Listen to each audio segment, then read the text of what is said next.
नमस्कार। Cognisant academy के numerical section में एक बार फिर से आप सबों का स्वागत है। आज के न्यूमेरिकल वीडियो में हम लोगों को देखना है जो क्वेश्चन बैंक है जेसीईआरटी का इलेक्ट्रोस्टैटिक्स चैप्टर का क्वेश्चन नंबर 22, यानी कि जो चैप्टर 1 है उसका जो क्वेश्चन नंबर 22 है उसको हम लोग सॉल्व करने जा रहे हैं। तो देखिए इस क्वेश्चन में क्या पूछा गया है, किस तरह से हम लोग सॉल्व आउट करेंगे बिना किसी टेंशन का, उसको समझिए। यहाँ पर क्या है, two positive ions which have the same charges, दो आयंस है, है ना। इनफैक्ट दो पॉजिटिव आयंस है which have the same charge, दोनों का चार्ज जो है वो सेम है, यानी Q1 Q2 का वैल्यू जो है Q आप ले सकते हो। Having a force of repulsion, तो सेम चार्ज है तो दो पॉजिटिव चार्ज के बीच में ऑब्वियसली फोर्स ऑफ रिपल्सन होता है, दो नेगेटिव चार्ज के बीच में भी फोर्स ऑफ रिपल्सन होगा, एक पॉजिटिव और एक नेगेटिव है तो फोर्स ऑफ अट्रैक्शन होगा। तो दिया गया है क्वेश्चन में कि दो पॉजिटिव चार्जेस हैं, उनके बीच में एक फोर्स ऑफ रिपल्सन है और उस फोर्स ऑफ रिपल्सन का वैल्यू दिया गया है 3.7 into 10⁻⁹ Newton. The distance between them is 5 angstrom. Find the deficiency of electrons on each ion. तो प्रत्येक आयन में कितना डेफिशिएंसी होगा इलेक्ट्रॉन्स का, ये पूछा गया है ना। डेफिशिएंसी ऑफ इलेक्ट्रॉन्स यानी कि नंबर ऑफ इलेक्ट्रॉन्स को फाइंड आउट करना है। और जब भी इस तरह का क्वेश्चन हो तो आपके दिमाग में आना चाहिए कि हमको क्वांटाइजेशन ऑफ चार्ज तक पहुंचना है, Q is equal to N E तक पहुंचना है, राइट। तो E का वैल्यू तो आप जानते हो 1.6 इंटू 10⁻⁻19 कूलम, है ना। n का वैल्यू निकालना है, दैट मीन्स जो दिया गया डाटा है उससे हम लोगों को Q का वैल्यू निकालना है। और वह Q का वैल्यू किस तरह से निकालेंगे आइए देखते हैं। यहाँ पे देखिए फोर्स ऑफ रिपल्सन दिया गया है 3.7 इंटू 10⁻⁹ न्यूटन और दोनों के बीच का चार्जेस का सेपरेशन जो है वो 5 एंगस्ट्रॉम है। यहाँ पे देखिए सपोज करिए we have two electric charges, एक Q है दूसरा Q है, क्योंकि क्वेश्चन में दिया गया है कि दोनों चार्जेस कैसे हैं, सेम है, ठीक है।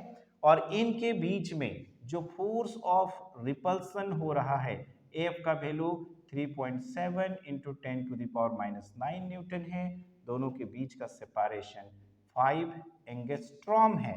और आप जानते हो कि एंगस्ट्रॉम दैट मीन्स 10⁻⁻10, तो 5 इंटू 10⁻⁻10 मीटर जो है ये आप लिख सकते हो कि इन दोनों के बीच का सेपरेशन है, ठीक है। अब देखिए कूलम्स लॉ में हम लोगों को यही बताया गया है कि दो इलेक्ट्रिक चार्जेस के बीच में फोर्स ऑफ अट्रैक्शन या फिर फोर्स ऑफ रिपल्सन जो है वह हम लोग किस तरह से फाइंड आउट करेंगे। तो यहाँ पर देखो कि simple force F is equal to कितना होता है, तो 1/4πε0 into Q1 Q2 by are square, लेकिन यहाँ पे दोनों चार्जेस सेम है, दैट्स वाई हम लोग Q स्क्वायर लिखेंगे डिवाइडेड बाई आर स्क्वायर। अब देखिए फोर्स की वैल्यू मालूम है कि 3.7 इंटू 10⁻⁹ है, 1/4πε0 का वैल्यू 9 इंटू 10⁻⁹ होता है, दोनों चार्जेस का स्क्वायर लेना है। और यहाँ पे देखिए R है, R कितना है, तो 5 इंटू 10⁻⁻10 का होल स्क्वायर, ठीक है। अब यहाँ पे देखिए सिंपल आपको Q स्क्वायर का वैल्यू निकालना है। तो यहाँ पे देखिए Q square is equal to क्या करना होगा, तो ये दोनों मल्टीप्लाई होंगे, तो 3.7 इंटू 5 इंटू 5 होल स्क्वायर है इसलिए 25 इंटू 10⁻⁻9 यहाँ पर है और ये हो जाएगा 10⁻⁻20, ठीक है। डिवाइडेड बाई हम लोगों को लिखना होगा 9 इंटू 10⁻9। अब देखिए अगर हम लोग यहाँ पर Q square is equal to लेना चाह रहे हैं तो हम लोगों को 3.7 को मल्टीप्लाई करना होगा किससे, तो 25 से। 3.7 इंटू 25 करेंगे तो हम लोगों को मिलेगा 92.5। कितना मिलेगा, 92.5। क्या करने से, तो 3.7 को 25 से गुना करने से हम लोगों को मिल रहा है 92.5। डिवाइड करना होगा किससे, 9 से।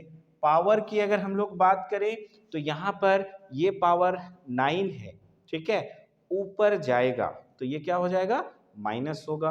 तो यहाँ पे देखिए -20 ये -9, ठीक है। अब यहाँ पर -29 है ना, कितना है -29, और ये 9 भी जाकर जो है वहां पर माइनस ही होना है। तो अब यहाँ पे देखिए Q square is equal to 92.5 को अगर आप 9 से डिवाइड करोगे तो ये आएगा हम लोगों का 10.28। कितना आ जाएगा? 92.5 को अगर 9 से डिवाइड करेंगे तो ये आएगा 10.28 इंटू 10 टू द पावर -29 -9, तो कितना हो जाएगा? -38। अब देखिए यहां पर अगर Q का वैल्यू निकालेंगे तो under root 10.28 into 10 to the power -38। यहाँ पे देखिए Q इज इक्वल टू 10.28 का रूट जो है ये अक्सर आपको आएगा कभी भी न्यूमेरिकल बनाते समय। तो इसको जो है आप याद रखेंगे कि इसका होता है 3.2। कितना होगा? 3.2। तो यहाँ पर 10.28 का रूट निकालेंगे तो 3.2 हो गया into 10 to the power -38 into root है तो 1/2 कर देंगे तो कितना हो जाएगा? 19। इस तरह से Q का वैल्यू जो है 3.2 into 10 to the power -19 coulomb आ गया। तो चार्ज Q की जो वैल्यू है वह कितनी आ गई? 3.2 into 10 to the power -19 coulomb.